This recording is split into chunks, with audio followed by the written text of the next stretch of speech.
Greater Good Radio. Connect, learn, heal, and grow.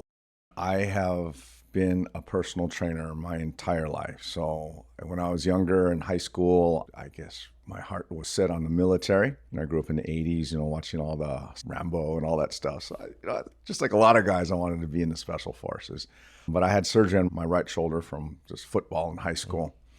And they put 2 screws in my shoulder that made me permanently ineligible for military service. So I'd been training myself all those years in high school in preparation, and I actually enjoyed the training side of it. So, after I discovered I couldn't get into special forces, I decided, well, people are always asking me to train them in high school, and then after I graduated, that people always wanted me to just train them. So I started doing that, and I've been doing that ever since. But back then, in the late 80s, early 90s, a lot of people were into bodybuilding, because bodybuilding was huge back then, especially in the early 90s. But that was never really why I did it, because I had trained to be a soldier when I was in high school. That training for combatives was the only thing that really made sense.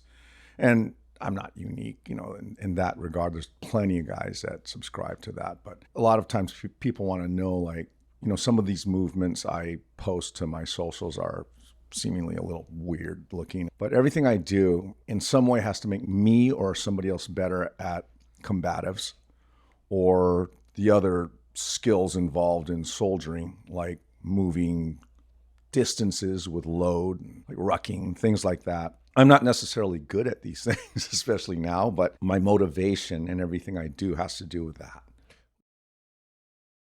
If you resonate with Greater Good Radio, please join our community at www.greatergoodradio.com, where you can get access to exclusive content and offerings. Hope to see you soon.